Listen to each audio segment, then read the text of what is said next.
Imaginez ceci. Nous sommes tous des instants éphémères, dans l'immensité du temps. Nous venons au monde à un moment précis de l'histoire, enveloppés d'innovations technologiques, d'une culture et de traditions qui nous paraissent immuables. Que penseraient les humains d'il y a 1 million d'années de notre façon de vivre actuelle? Ce film documentaire nous propose un voyage temporel, au-delà des chapitres établis de l'histoire, pour comprendre la manière dont nos prédécesseurs ont vécu, ont survécu et finalement nous ont transmis les fondements de notre humanité. Il y a 1 million d'années, la planète était un lieu indompté où la survie n'était pas assurée. Et chaque jour constituait un défi face aux forces de la nature. Il n'existait ni cité, ni électricité, ni instruments sophistiqués. Les Homo erectus, ou ce que l'on pourrait appeler les humains, n'étaient qu'une forme primitive de notre existence actuelle. Néanmoins, leur ingéniosité et leur capacité d'adaptation ont marqué les débuts de notre histoire en tant qu'espèce. Cette première phase de notre exploration vise à élucider une question cruciale. Quel était le quotidien durant cette période? Visualise une petite tribu réunie autour d'un feu, partageant le butin de leur chasse et narre des histoires par l'intermédiaire de gestes et de bruits. Cette image, malgré sa simplicité, est à l'origine de tout ce que nous sommes actuellement. Si nous remontons d'1 million d'années dans le passé, nous découvrons un monde où diverses espèces humaines cohabitaient. Homo erectus se démarque parmi les personnages principaux. Ils étaient des créatures bipèdes, possédant des proportions corporelles semblables aux nôtres, mais dotées de caractéristiques faciales plus rustiques. Sourcils saillants, mâchoires robustes et cerveau de taille inférieure. Toutefois, ne te laisse pas induire en erreur par leur aspect. Bien qu'ils semblent rudimentaires, ces humains faisaient preuve d'une ingéniosité remarquable. Ils étaient déjà en train de confectionner des instruments, de chasser collectivement, et ils communiquaient sans doute d'une manière que nous ne saisissons pas encore totalement. Ils vivaient en profonde harmonie avec la nature. Ils étaient tributaires de l'environnement pour tout, alimentation, logement et survie. Contrairement à nous, ils ne vivaient pas leur quotidien en fonction d'horloge ou de calendrier. Ils menaient leur vie en harmonie avec le cycle solaire, faisant face aux épreuves de l'environnement tout en maintenant un lien étroit avec la nature. La Terre leur fournissait les moyens de subsistance, tout en posant sans cesse des défis. Assurer un approvisionnement alimentaire suffisant, se prémunir contre les prédateurs et s'ajuster aux variations saisonnières. Dans cet équilibre, précaire, chaque mouvement qu'ils entreprenaient modelait non seulement leur survie à court terme, mais également la voie vers de nouvelles opportunités. Dans cette quête incessante d'opportunités améliorées, il y a près de 2 millions d'années, nos ancêtres ont entrepris une des odyssées les plus importantes de l'humanité, le départ de l'Afrique. Cette extension n'était pas simplement un voyage organisé, mais une réaction instinctive aux fluctuations de leur environnement, où la découverte de nouveaux territoires est devenue une tactique innée. Avec son ingéniosité et sa capacité d'adaptation, Homo erectus a mené ce vaste mouvement qui l'emmènerait à dominer de grandes zones de l'Eurasie. Le voyage ne fut pas aisé. Les conditions météorologiques et géographiques faisaient grandement varier des vastes plaines brûlantes de l'Afrique aux forêts touffues et au sommet de l'Eurasie. Chaque avancée leur imposait des épreuves inédites. Dénicher des ressources dans des contrées inexplorées, s'accommoder à des températures extrêmes et affronter des prédateurs jusqu'alors inconnus. Cependant, face à chaque défi, Homo erectus a su tirer parti de son environnement en le métamorphosant en un soutien. Les instruments qu'ils transportaient ne leur servaient pas uniquement pour la chasse ou la cueillette, mais également pour survivre dans des environnements de plus en plus adverses. Un aspect crucial de cette croissance fut sa faculté à tirer parti des ressources locales. Tandis que beaucoup d'autres animaux se restreignaient à des niches spécifiques, Homo erectus faisait preuve d'une adaptabilité remarquable. Ils ont appris à tirer parti de tout ce que chaque région proposait: fruits, tubercules, petits animaux, et, ponctuellement, des dépouilles laissées par d'autres prédateurs. Cette capacité d'adaptation a été indispensable pour leur triomphe dans de nouveaux territoires. Les premiers instruments, appelés Oldowayen, étaient rudimentaires mais performants. Grâce à ces outils taillés, Homo erectus avait la capacité de trancher la viande, de briser des os pour en obtenir la moelle nutritive et de manier les éléments de son milieu environnant. Bien que primaires, ces instruments constituaient un progrès notable. Pour la première fois, les êtres humains créaient des objets dans un but précis, exploitant leur inventivité pour transcender les limites de leurs aptitudes physiques. Au fil du temps, cette technologie a connu une évolution. Les haches de main acheuléennes, plus évoluées et polyvalentes, font leur apparition. La fabrication de ces outils demandait une grande dextérité. Chaque frappe sur la pierre était soigneusement mesurée pour obtenir des bords aigus et des formes symétriques. Ces instruments pouvaient servir à trancher, creuser ou même chasser, illustrant la façon dont Homo erectus commençait à contrôler son environnement avec précision. Cependant, les outils n'étaient pas uniquement utilitaires, ils comportaient également un aspect social. Il est probable que sa production a nécessité la transmission de savoir au sein du collectif. Auprès du feu, les plus aguerris instruisaient les plus jeunes sur la manière de façonner une pierre, un geste qui représente le commencement de la culture et de l'entraide humaine. Ces instruments en pierre, malgré leur aspect modeste, représentent quelque chose de bien plus vaste, la faculté humaine à innover et à s'adapter. Non seulement Homo erectus a survécu aux côtés de ces dernières, mais il a également commencé à modeler le monde qui l'entoure, pavant la voie pour les technologies qui caractérisent actuellement notre civilisation. Chaque pierre taillée ne représentait pas seulement un outil, c'était une avancée vers le futur. Il y a approximativement 1,5 million d'années, l'un des plus grands avancements de l'histoire humaine s'est produit, la maîtrise du feu. Ce progrès a constitué un point de basculement qui changerait non seulement la façon de vivre de nos prédécesseurs, mais également l'orientation de notre évolution en tant que genre. Autrefois considéré avec crainte et vénération pour sa capacité de destruction, il est devenu un instrument indispensable à la survie et au développement. Visualise un groupe d'Homo erectus qui regarde un feu de forêt causé par la foudre. Curieux, il rassemble quelques branches en feu et avec soin les achemine vers leur campement. Initialement, le feu était utilisé tel qu'il était, mais au fil du temps, ils ont découvert comment le préserver en l'alimentant de bois.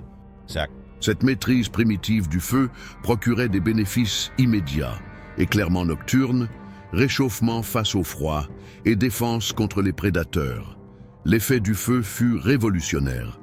Homo erectus a, pour la première fois, réussi à cuisiner des repas, ce qui a simplifié leur digestion et a libéré davantage d'énergie pour le développement physique et cérébral.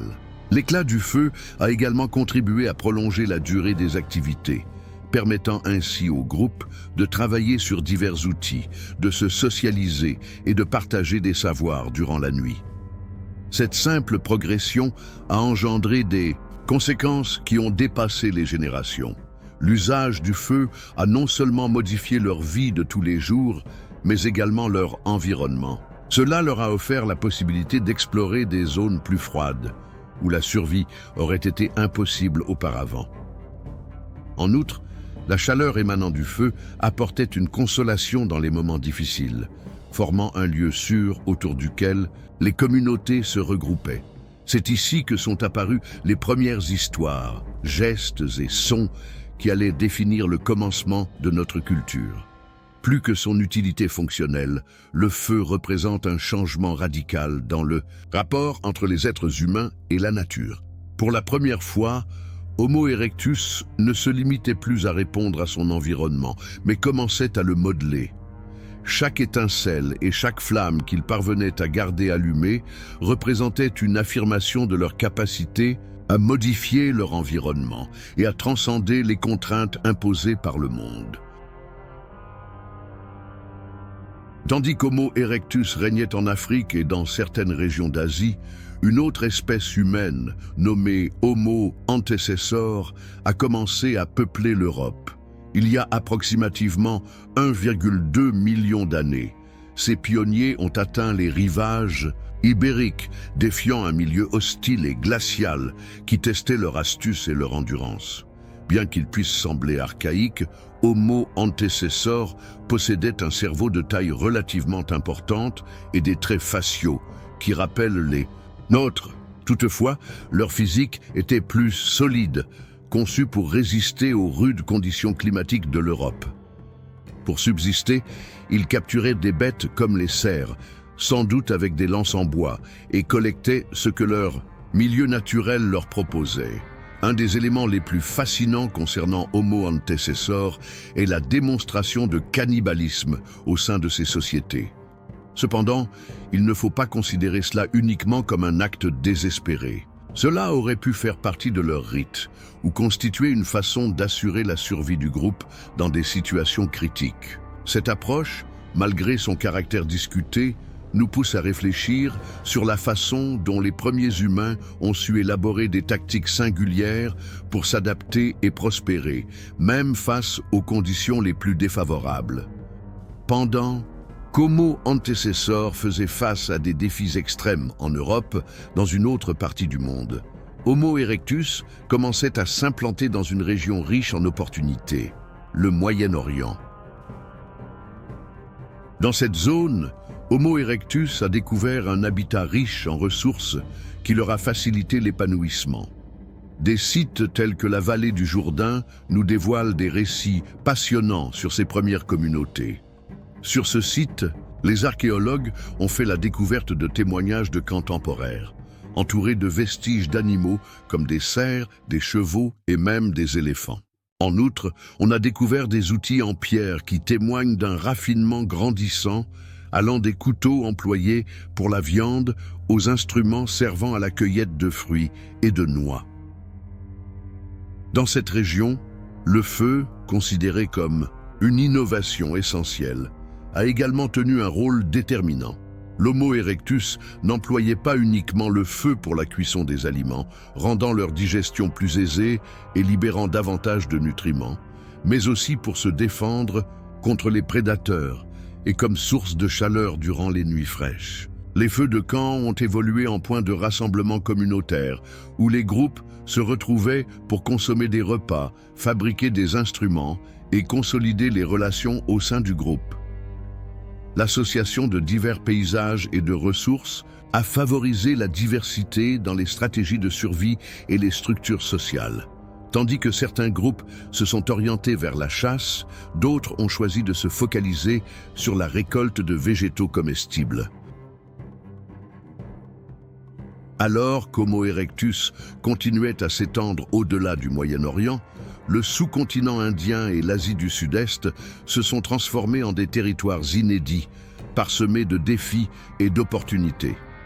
Ces territoires, qui regorgent de biodiversité et de ressources naturelles, proposaient un cadre où nos prédécesseurs pouvaient s'épanouir, tout en étant contraints de s'ajuster à des circonstances singulières.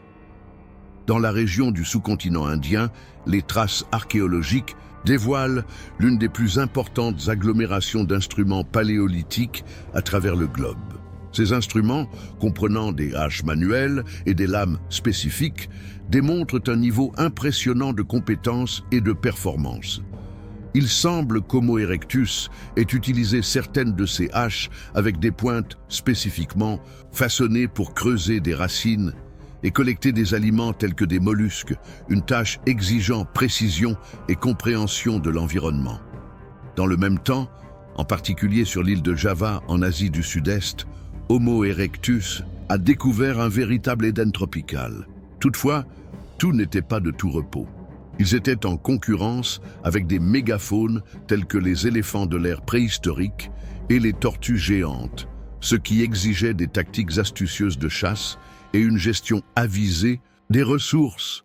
Les instruments en pierre, associés à ceux qu'ils devaient sans doute confectionner en bois, ont autorisé l'exploitation des ressources locales et assuré leur survie. La vie dans ces zones était aussi fortement façonnée par les variations saisonnières et les fluctuations climatiques. Homo erectus a su varier son régime alimentaire en associant la chasse à la récolte de fruits, de tubercules et d'autres nourritures présentes dans son environnement. Pendant que l'Homo erectus étendait son territoire, la bataille pour la survie ne se résumait pas simplement à la quête de nourriture.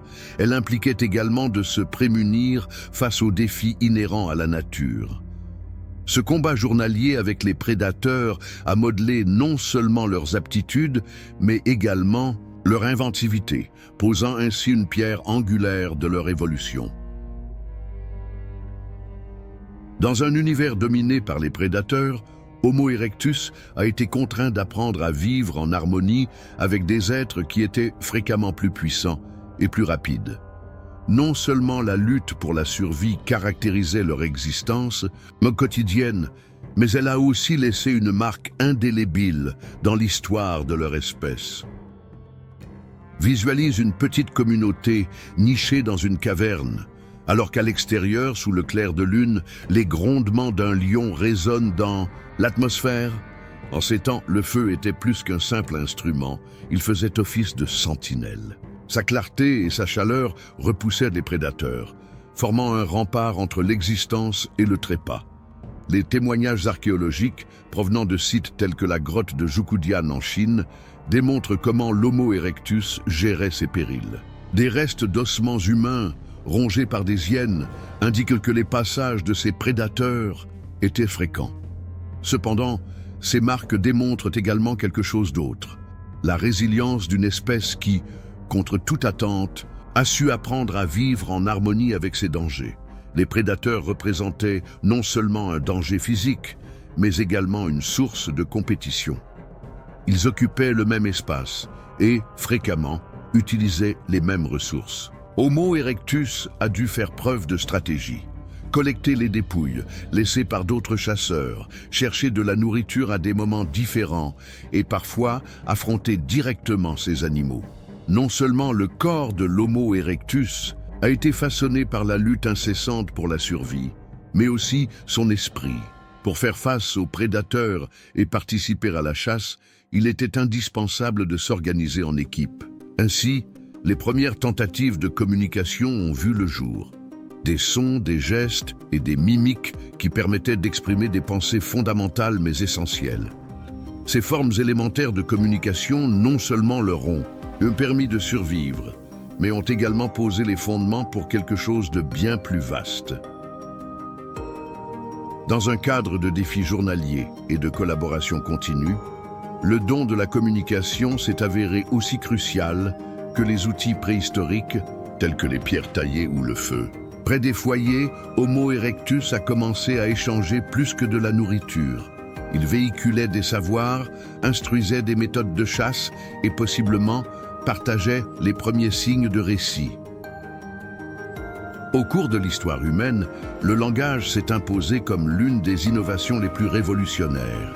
Pour Homo erectus, les premiers modes de communication ne consistaient pas en des mots au sens moderne du terme, mais plutôt en sons, gestes et mimiques qui ont consolidé les relations sociales et facilité une collaboration plus performante. Visualiser un groupe d'Homo erectus en pleine activité, façonnant des instruments de pierre. Par de simples grognements et des mouvements de la main, l'un guide l'autre sur la manière d'affûter le tranchant d'une hache. Même si elle était élémentaire, ce genre d'interaction a marqué le commencement de l'éducation et de la diffusion des savoirs entre les générations. La communication a non seulement simplifié la fabrication d'outils et la chasse, mais a aussi consolidé les relations sociales. Autour du feu, il est probable que nos ancêtres prenaient part à des récits, des songes et des mises en garde. Ces instants de rassemblement ont semé les premières graines de ce qui allait un jour constituer la culture. Alors qu'ils développaient leurs compétences de communication, leur structure sociale s'améliorait également. Des groupes de taille plus conséquentes et bien organisés avaient une meilleure probabilité de survie, ce qui a probablement favorisé l'évolution d'un système structuré de sons et de signaux.